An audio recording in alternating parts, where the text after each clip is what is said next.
नमस्कार दोस्तों। सर्वप्रथम मैं आप सभी के उत्तम स्वास्थ्य और खुशहाल जीवन की कामना करता हूं और दीपावली के इस शुभ अवसर पर, पावन अवसर पर बहुत बहुत शुभकामनाएं देता हूं। दीपावली दरअसल संस्कृत से निकला हुआ शब्द है, संस्कृत से उद्भूत शब्द है, जिसका अर्थ होता है दीपों की माला, दीपों की श्रृंखला।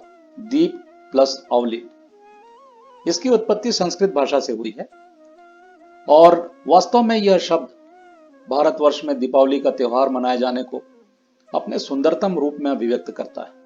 धनतेरस के दिन धन्वंतरी प्रकट हुए थे अपने हाथ में अमृत का कलश लेकर के, जिसमें जीवन तत्व मौजूद थे। तो उनकी उत्पत्ति का जो त्यौहार है वो धनतेरस है। नरक चतुर्दशी के दिन ऐसी मान्यता है कि भगवान श्री कृष्ण ने नरकासुर नामक दैत्य का वध किया था। तो यह आसुरी शक्ति के ऊपर में विजय का पर्व है नरक चतुर्दशी। नरक चतुर्दशी के साथ में एक दूसरी मान्यता भी जुड़ी हुई है, संबद्ध है। वो यह है कि रामचरितमानस में जो सुंदर कांड है उसका पाठ किया जाता है। जैसा कि आपको विदित होगा कि रामचरितमानस में 7 कांड है, 7 अध्याय हैं और सुंदर कांड को छोड़कर बाकी सारे अध्याय, बाकी सारे कांड भगवान राम की साधना, उनकी आराधना, उनकी प्रार्थना को समर्पित है। लेकिन सुंदर कांड एकमात्र ऐसा कांड है, ऐसा अध्याय है जो हनुमान जी के शौर्य को, उनके पराक्रम को, उनकी निष्ठा को, उनके समर्पण को, उनके साहस को समर्पित है। ऐसी मान्यता है कि सुंदरकांड का पाठ नरक चतुर्दशी के दिन करने पर व्यक्ति को पुण्य प्राप्त होता है। उसके अगले दिन लक्ष्मी पूजा की जाती है। 14 रत्नों में से, जो समुद्र मंथन से जो 14 रत्न प्राप्त हुए थे, उसमें एक अनमोल रत्न लक्ष्मी देवी भी थी। तो धन संपन्नता, ऐश्वर्य और वैभव की कामना जो है लक्ष्मी पूजा के दिन की जाती है। और इस दिन यह भी मान्यता है कि भगवान राम अयोध्या यानी अपने गृह नगर वापस आए थे। तो उनके वापस आने की खुशी में, उनके आगमन के उल्लास में, उमंग में यह त्यौहार मनाया जाता है। उसके अगले दिन गोवर्धन पूजा की जाती है। गोवर्धन पूजा के साथ में जो कथा है वो आप सभी लोगों को मालूम होगा कि श्री कृष्ण और इंद्र के बीच का जो द्वंद्व है उसमें श्री कृष्ण जी को विजय प्राप्त हुई थी। उन्होंने जन पक्षधरता को रेखांकित किया इसके माध्यम से और अभिजात्य शक्तियों के साथ में युद्ध में वो विजयी हुए थे। इसके अगले दिन हम सेलिब्रेट करते हैं भाई दूज, जिसमें भाई और बहन के पवित्र रिश्ते को रेखांकित किया जाता है, उसकी महिमा को वर्णित किया जाता है, उसका वर्णन किया जाता है।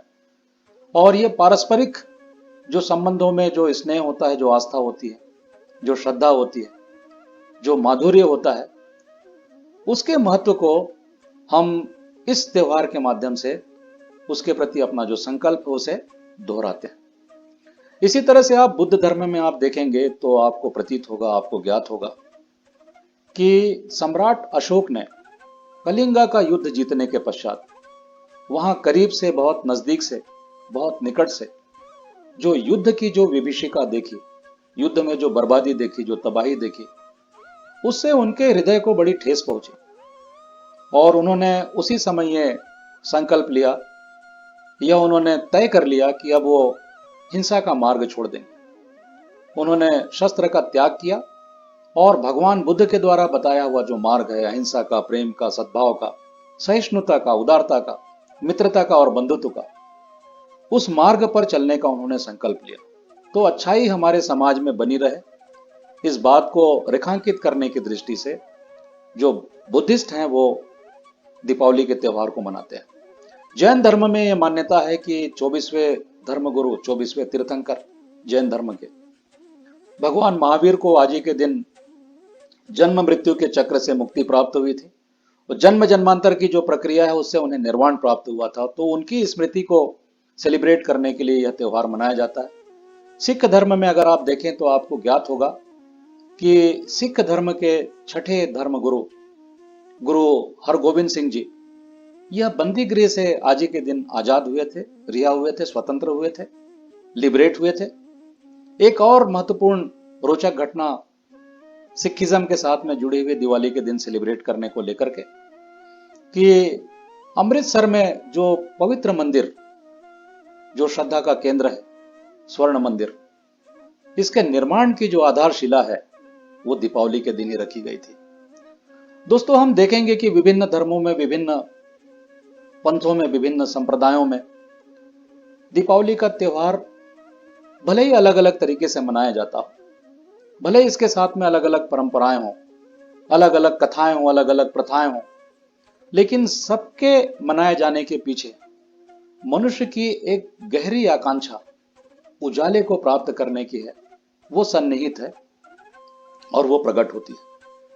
इसीलिए बृहदारण्यक उपनिषद में कहा गया है कि तमसोमा ज्योतिर्गमय मृत्युर्मा अमृतम गमय और अस्तोमा सद्गमय, यानी हमें अंधकार से प्रकाश की ओर ले चलो, हमें असत्य से सत्य की ओर ले चलो और मृत्यु से अमृत की ओर ले चलो। बुद्ध जब ये कहते हैं कि जब दीप बाहर जलता है तो अंधकार मिटाता है, लेकिन जब वह भीतर जलता है तो हमारे अंतस में जलता है, हमारे अंतर्मन में जलता है, तो वह अज्ञान मिटाता है। तो वो इसी सत्य की ओर हमारा ध्यान आकर्षित करना चाहते हैं। दोस्तों, समय के साथ साथ दीपावली को मनाए जाने के तौर तरीकों में बदलाव आया, इसका स्वरूप परिवर्तित हुआ, रूपांतरित हुआ, और यह संभव ही नहीं है कि जो समाज गतिशील हो, जो समाज विचारशील हो, उसकी परंपराओं में, उसकी प्रथाओं में, उसकी कथाओं में कोई बदलाव न दिखाई पड़े। दार्शनिक, वैज्ञानिक, विचारक, चिंतक, लेखक, साहित्य शिल्पी, यह सभी नवीनता को स्वीकार करते हैं, नया रूप देते हैं, अपनी कलात्मकता के माध्यम से नई अभिव्यक्ति वो लेकर के आते हैं।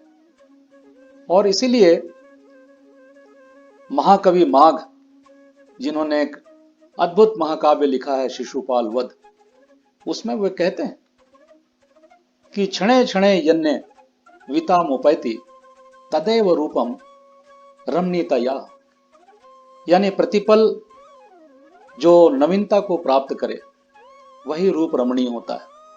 कुछ नवीनता पूर्ण कार्य अगर हम करते हैं तो निश्चित रूप से हम दीपावली की उस मूलभूत जो अभिव्यंजना है, जो उसकी अर्थवत्ता है, उसको प्राप्त कर इस त्योहार को और भी ज्यादा सार्थक, और भी ज्यादा अर्थपूर्ण, और भी ज्यादा उद्देश्यपूर्ण बना सकते हैं।